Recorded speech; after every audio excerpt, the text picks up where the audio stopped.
This video will describe the details of the Pterygopalatine fossa, the nasal cavities, and the nasal sinuses. In the presentation of the cranial cavity, you learned about the osteology of the anterior, middle, and posterior cranial fossae. Here we will review the structures which are most pertinent to the nasal cavities and the Pterygopalatine fossa. Within the middle cranial fossa are a number of foramina which transmit various cranial nerves. For example, the foramen rotundum, shown here, transmits cranial nerve V2, which represents the maxillary division of the trigeminal nerve. As you will appreciate momentarily, the foramen rotundum opens anteriorly into the Pterygopalatine fossa. Visible within the anterior cranial fossa is the crista galli of the ethmoid bone, along with the cribriform plate, as shown here. Recognize that the cribriform plate has a number of olfactory foramina within it in order to allow for the transmission of the olfactory nerves. This plate helps to form the roof of the nasal cavity. The floor of the nasal cavity is formed by the palatine process of the maxillary bone, as shown here in purple. In addition, it's also formed by the palatine bone, specifically the horizontal plate of the palatine bone, shown here. And dividing the left from the right nasal cavity is the nasal septum, of which the vomer is a component of the nasal septum. Next is the foramen lacerum, as shown here.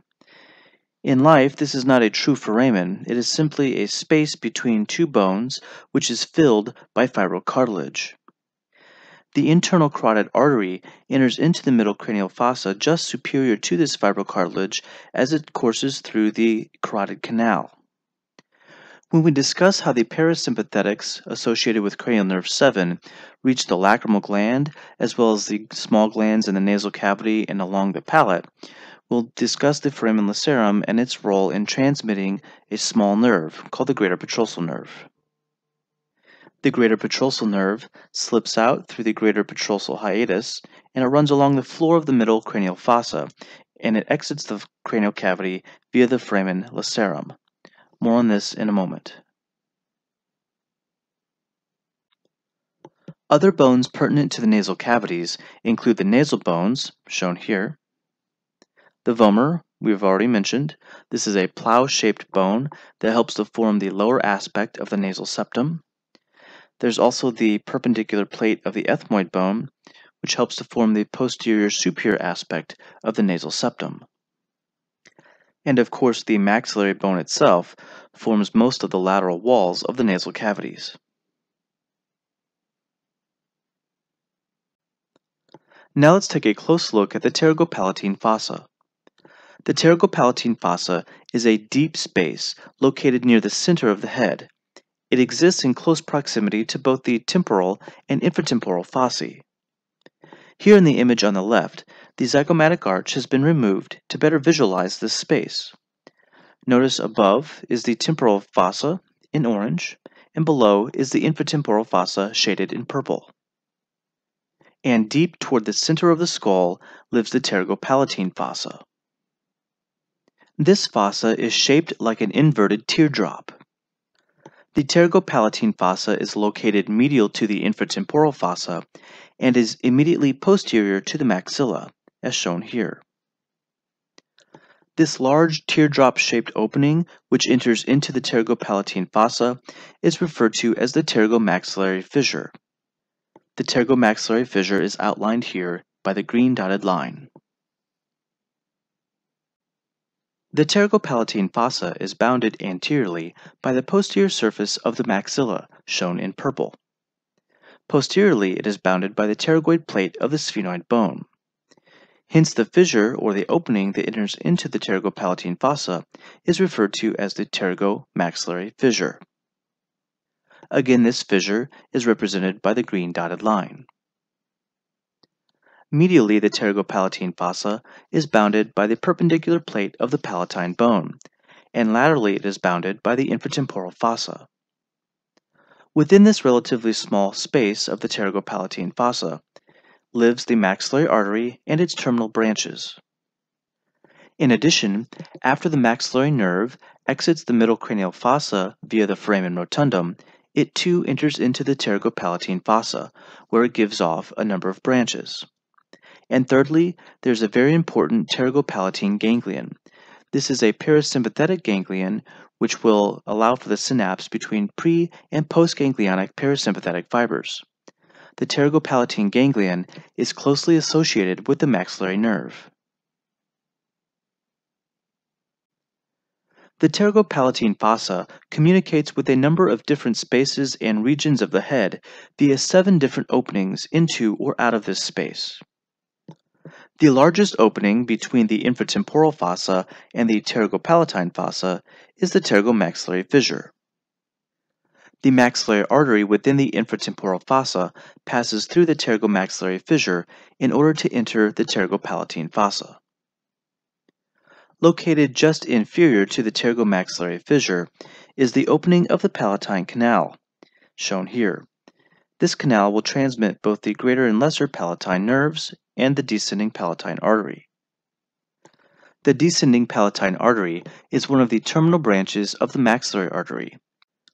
The descending palatine artery bifurcates distally into the greater and lesser palatine arteries, which supply both the hard and soft palate respectively.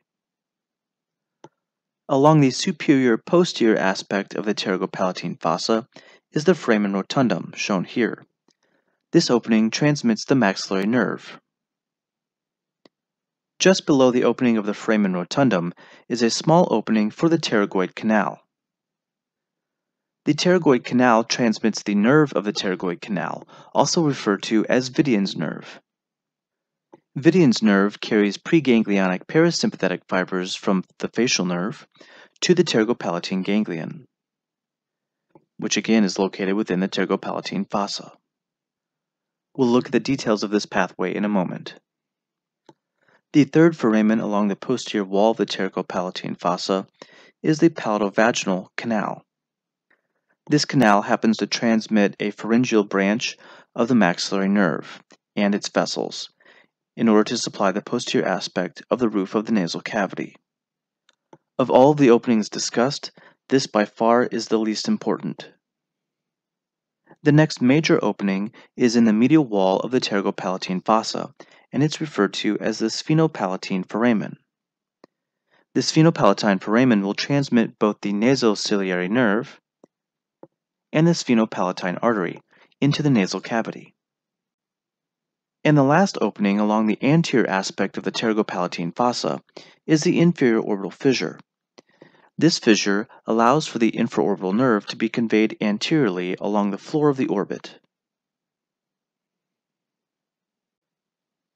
Here is another look at some of the openings just presented. In lab, I strongly encourage you to look at these openings on a real skull. Here in the right-hand image, the area outlined by green represents the pterygomaxillary fissure. Again, this opening allowed for communication between the infratemporal fossa laterally and the pterygopalatine fossa medially.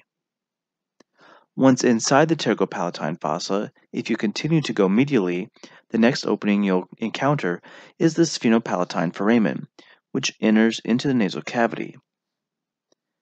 And in the bottom left image, here is the small opening of the pterygoid canal. Here is a video which nicely describes the pterygopalatine fossa and its contents.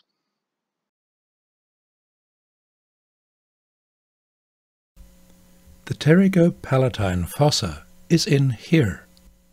To get a clear look at it, we need to remove the zygomatic arch. This is the pterygopalatine fossa. It lies between the pterygoid process and the hollow part of the maxilla. It's closed off medially by the perpendicular plate of the palatine bone. Above, it opens into the inferior orbital fissure.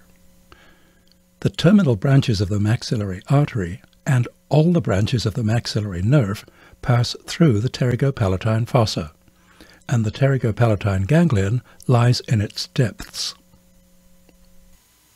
The lateral entrance to the pterygopalatine fossa is called the pterygomaxillary fissure.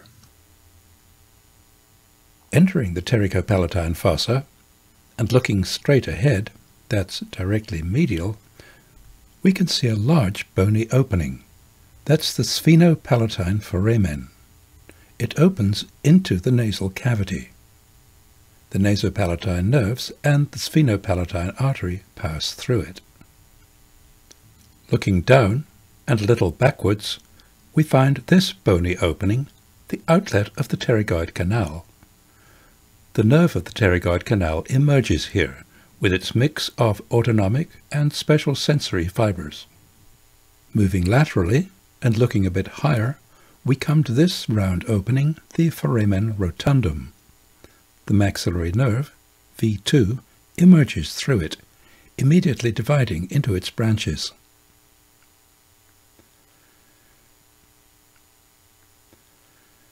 As we come out laterally and look downward, we can see the openings for the greater palatine and lesser palatine canals, for the correspondingly named nerves and blood vessels.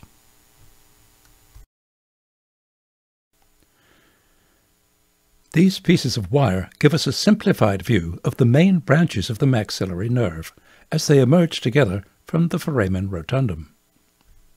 The yellow wire represents the nasopalatine nerve, passing medially through the sphenopalatine foramen. The white wire indicates the infraorbital nerve. We'll see where it goes in a minute. The two red wires represent the posterior superior alveolar nerves, which enter these small holes in the maxilla. The gold and green wires show the greater and lesser palatine nerves, passing downward to enter their respective canals. Let's see where these nerves come out, starting with the nasopalatine nerve, which we saw passing through the sphenopalatine foramen here. We can see the same exact point again if we go right round to the front and look up into the nasal cavity. Here's the sphenopalatine foramen. In reality, the nerve, represented by the wire, branches here to supply both the septum and the side wall of the nasal cavity. The infraorbital nerve passes forwards across the inferior orbital fissure and enters a bony tunnel in the floor of the orbit, the infraorbital canal. It emerges here below the orbital margin to innervate the front of the cheek. The posterior superior alveolar nerves pass forward in the maxilla, branching to supply the upper teeth, and linking with the middle and anterior superior alveolar nerves, which are branches of the infraorbital. The greater and lesser palatine nerves pass straight downwards in their bony canals. To see where they come out, we'll go round to a view from underneath. Here they are, emerging from the greater and lesser palatine foramina. The last part of the maxillary artery passes into the pterygopalatine fossa, dividing into its final branches. These include the descending palatine, the infraorbital, and the sphenopalatine, which passes through the sphenopalatine foramen along with the nasopalatine nerve.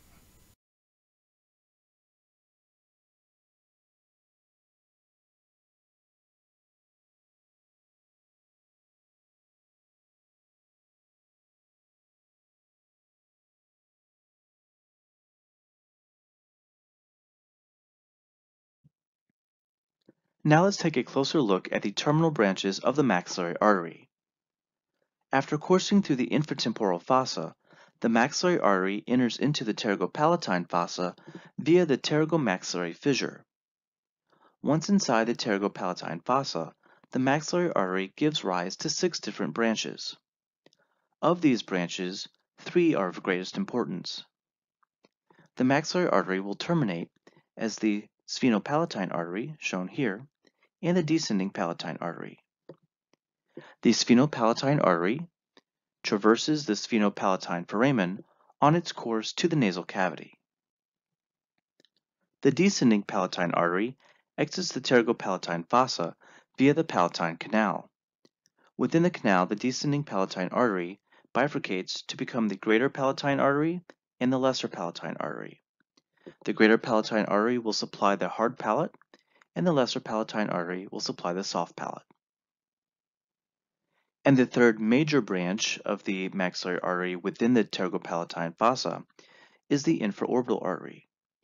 The infraorbital artery exits the fossa via the inferior orbital fissure, and it courses through a small canal to exit onto the face at the infraorbital foramen. Arising from the infraorbital artery are small branches that supply the anterior teeth, referred to as the anterior superior alveolar arteries. Now let's explore the nerves transmitted through the pterygopalatine fossa.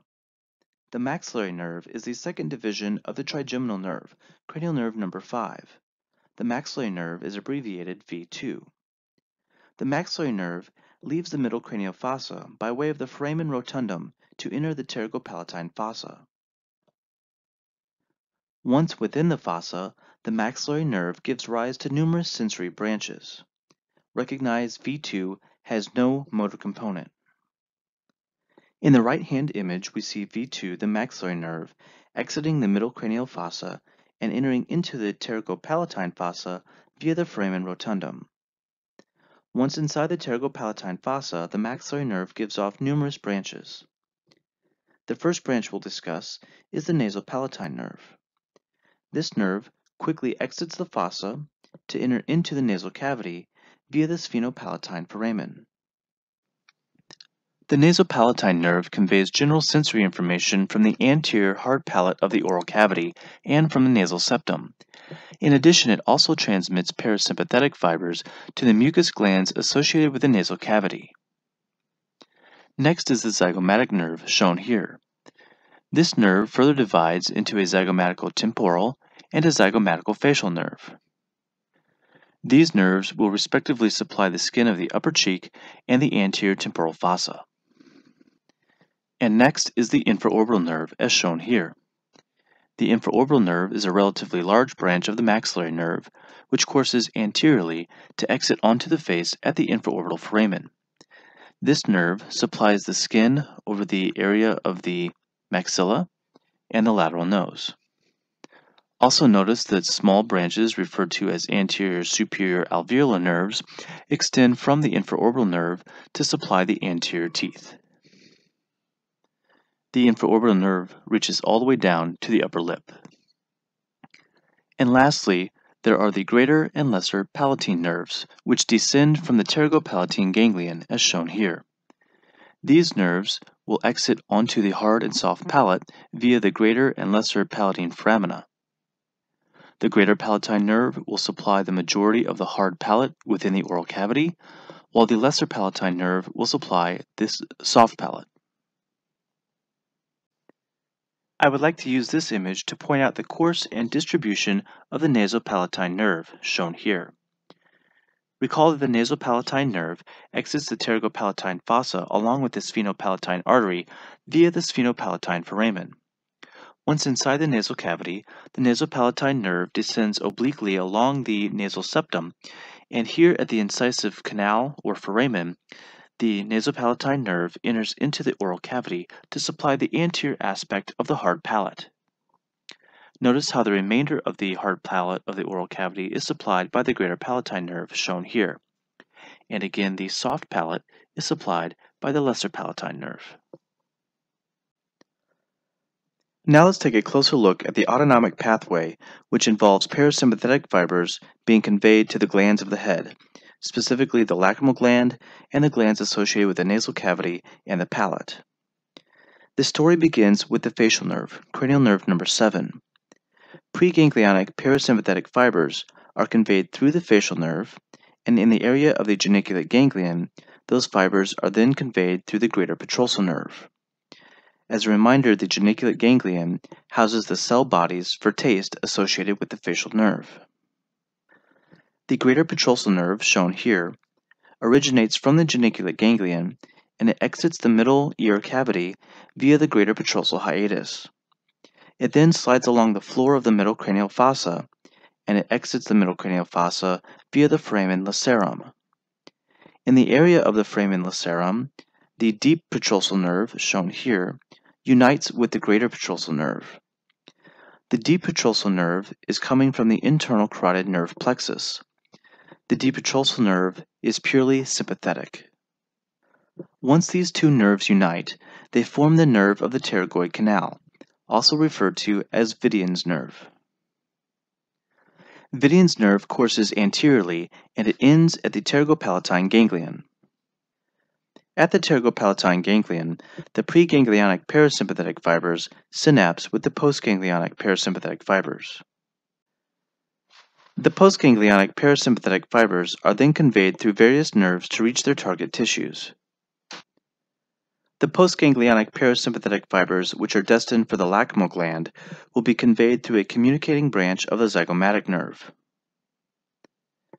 Parasympathetics destined for small mucus glands in the nasal cavity will be conveyed through the nasopalatine nerve, and those being conveyed to the palate and the associated glands will be conveyed through the greater and lesser palatine nerves. In general, all of the glands above the oral cavity are supplied by parasympathetics which are conveyed through the greater petrosal nerve. Glands below the oral cavity are supplied by parasympathetics which are conveyed through the chorda tympani nerve. At this point, you have now been exposed to all of the pathways by which parasympathetics are conveyed to the various glands of the head. Use this slide as a reference slide to review the various pathways. For the remainder of this presentation, let's focus now on the nasal cavities. The paired nasal cavities are the uppermost aspect of the respiratory tract.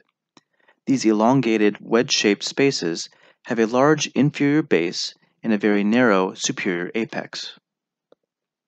The nasal cavities contain olfactory receptors for olfaction, and they are held open by a skeletal framework that primarily consists of bone and cartilage.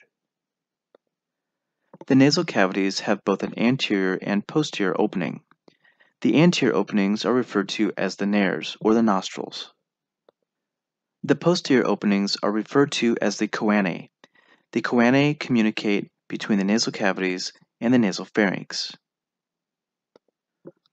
Over the next series of slides, we'll take a closer look at the boundaries of the nasal cavity.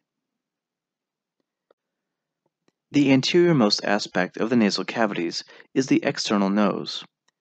The external nose helps to extend the nasal cavities onto the front of the face, and it ensures that the nares are positioned downward. The external nose is formed by bone, by way of the nasal bone.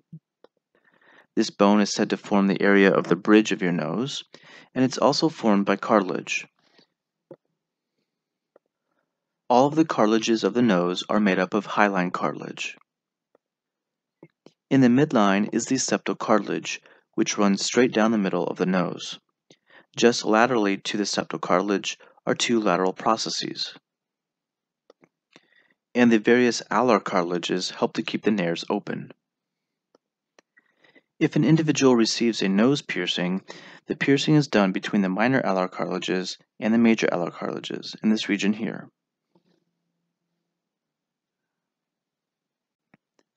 The roof of the nasal cavity is very narrow and is bound by the cribriform plate of the ethmoid bone. Recall that the cribriform plate has a number of foramina through it, which are traversed by the olfactory nerves, shown here.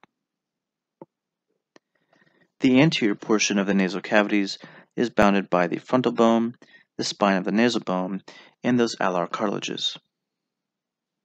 And posteriorly, the nasal cavity is bound mostly by the sphenoid bone.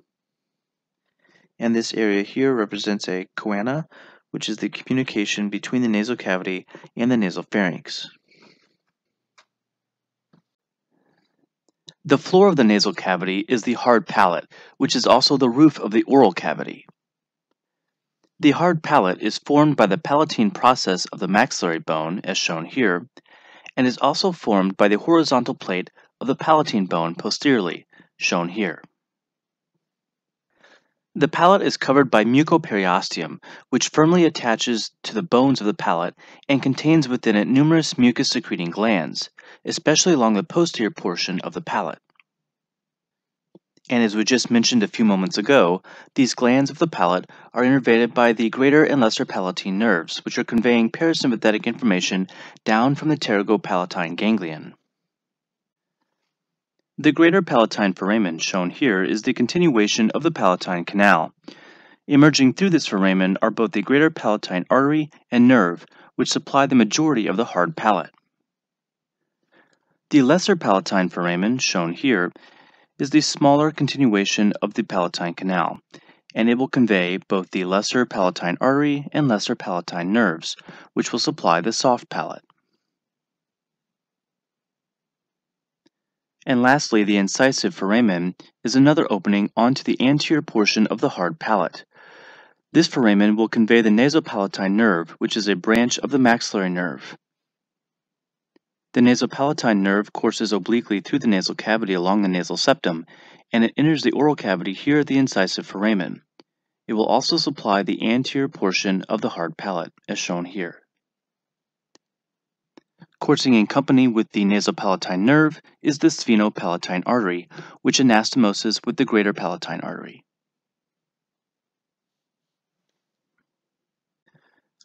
The medial aspect of each nasal cavity is bounded by the mucus-covered nasal septum. This vertically oriented nasal septum separates the left from the right nasal cavity. The nasal septum is comprised primarily of septal cartilage, shown here in blue, but it also has two bony components. The perpendicular plate of the ethmoid bone, here in green, is the upper part of the posterior aspect of the nasal septum, and the postero-inferior aspect of the nasal septum is made up of the vomer, which is another bone. Together, these two bones and the cartilage make up the entirety of the nasal septum. Typically, the nasal septum is relatively smooth, flat, and runs in the midline between the two nasal cavities. On occasion, the nasal septum can deviate to one side of the nasal cavity or the other. Severe deviations can be corrected surgically. The lateral wall of the nasal cavities is made up of bone, cartilage, and soft tissue. Structurally, the lateral wall is formed by portions of the ethmoid bone, the palatine bone, the sphenoid bone, as well as the lacrimal and maxillary bones, in addition to the inferior nasal concha. There are a series of curved turbinates emerging from the lateral wall. These turbinates are referred to as the concha. There's an inferior nasal concha, a middle nasal concha, and a superior nasal concha. These concha help to make the flow of air more turbulent as it courses through the nasal cavities. By doing this, it allows the air to stay within the nasal cavities longer for humidification. If we look more closely at the nasal cavities, we see that these paired projections, called the nasal conchae, extend medially across the nasal cavity and help to separate the cavity into four separate air channels. The top two conchae are bony landmarks associated with the ethmoid bone. The top two conchae would be the superior and middle nasal concha. The inferior nasal concha is considered to be its own bone. These concha are sometimes referred to as turbinates. These turbinates help to increase the surface area of the nasal cavity to allow for humidification, filtration, and temperature regulation of the air we breathe. The longer the air stays within the nasal cavities, the warmer and more humidified it becomes. Located beneath each concha are meatices. So beneath the superior nasal concha is the superior meatus. Beneath the middle nasal concha is the middle meatus. And beneath the inferior nasal concha is the inferior nasal meatus. As you may recall from the lecture on the orbit, the nasolacrimal duct empties into the inferior nasal meatus. And above the superior nasal concha is an area referred to as the sphenoethmoidal recess. This recess is where the sphenoid sinus drains to. Blood supply to the nasal cavities is accomplished through both the external carotid artery and the internal carotid artery. Recall that the external carotid artery terminates as both the maxillary and the superficial temporal arteries. The maxillary artery courses through the infratemporal fossa. It courses through the pterygomaxillary fissure in order to enter the pterygopalatine fossa, and then a branch of that artery, referred to as the sphenopalatine artery, exits the pterygopalatine fossa to enter into the nasal cavity via the sphenopalatine foramen. While the sphenopalatine artery is the major blood supply of the nasal cavity, it is not the only blood supply. In addition, there are small anterior and posterior ethmoidal arteries, which originate from the ophthalmic artery, which courses through the orbit. The ethmoidal arteries tend to supply the superolateral aspect of the nasal cavities. In addition, the very anterior aspect of the nasal cavities can also be supplied by the septal branch of the superior labial artery, which comes from the facial artery. This small septal branch supplies the anterior part of the nasal septum.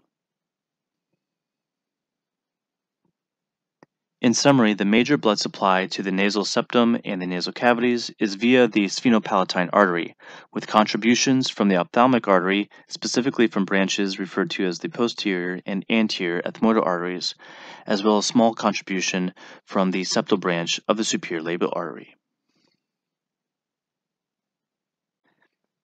Near the lower anterior end of the nasal septum, there is an anastomotic area of vessels known as Kiesselbach's area. It is in this area where branches from the sphenopalatine artery, the anterior ethmoidal artery, and the septal branch of the superior labial artery anastomose. The mucous membrane in this area happens to be very thin and is very vulnerable to trauma and bleeding. The term epistaxis is used to describe a nosebleed. There are two types of nosebleed. There's an anterior and a posterior. Anterior nosebleeds are the most common, and they typically involve Kiesselbach's area. Anterior nosebleeds are common among children who like to pick their nose, for example, and they're also common in the winter, especially when there is low humidity in the air. And of course, trauma is another source of an anterior nosebleed. Anterior nosebleeds are typically managed by applying pressure to the nostrils or the area of the bleed. Posterior nosebleeds are less common, but are much more severe because the diameter of these vessels is much larger. Posterior nosebleeds tend to increase in frequency with aging and can be very difficult to control. Electric cautery may be needed to manage these more serious forms of a posterior nosebleed. The veins draining the nasal cavities course in company with the arteries. Veins that course in company with branches of the maxillary artery will drain to the pterygoid venous plexus within the infratemporal fossa. The veins associated with the anterior region of the nasal cavity will drain into the facial vein ultimately. And from there, you know that the facial vein eventually makes its way back to the internal jugular vein. And lastly, the veins that accompany the anterior and posterior ethmoidal arteries will drain to the cavernous sinus. Sensory innervation to the nasal cavities is accomplished through three different nerves. The olfactory nerve, cranial nerve number 1, will be responsible for olfaction. This nerve contains special sensory fibers which are conveyed through the cribriform plate, and they meet up with the olfactory bulb in the anterior cranial fossa. Recall that the olfactory nerve is not a single nerve, but rather it represents a collection of multiple neural filaments that supply the olfactory epithelium at the roof of the nasal cavity. The anterolateral walls of the nasal cavities are supplied by branches of the ophthalmic nerve. Specifically, notice how the anterior ethmoidal nerve enters into the nasal cavity. It gives off the external nasal branch, which goes down to supply the very tip of the nose externally. And then it also gives off lateral nasal branches and internal nasal branches, which supply the lateral wall of the nasal cavity. Again, these are all branches of V1, the ophthalmic nerve. And lastly, the majority of the nasal cavity is supplied by branches of the maxillary nerve, V2. For example, here's the nasopalatine nerve we've discussed at length. This nerve will innervate the lower part of the nasal septum.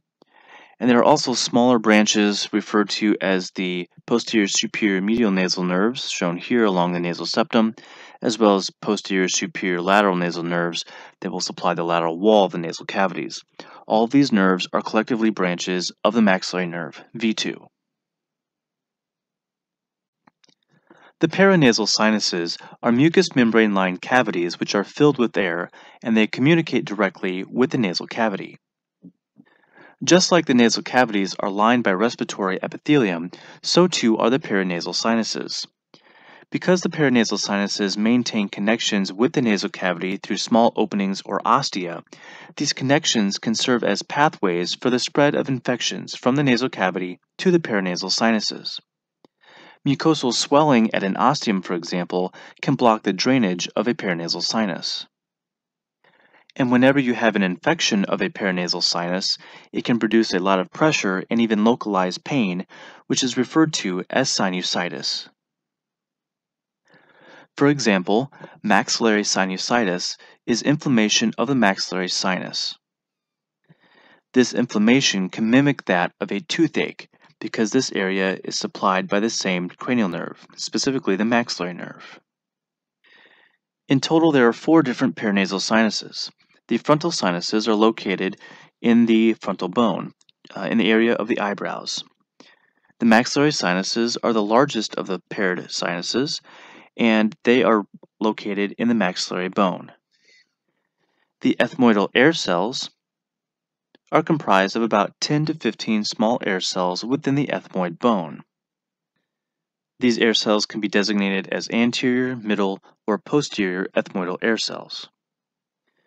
Because the bone of the ethmoid is very, very thin, ethmoid sinusitis could actually erode away that thin bone, and the infection can spread to the orbit.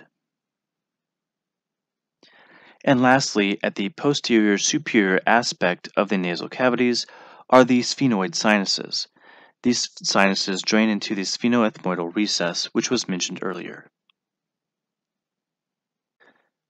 In general, the paranasal sinuses function to lighten the weight of the skull, and they serve as resonating chambers in order to bring out the fullness of one's voice.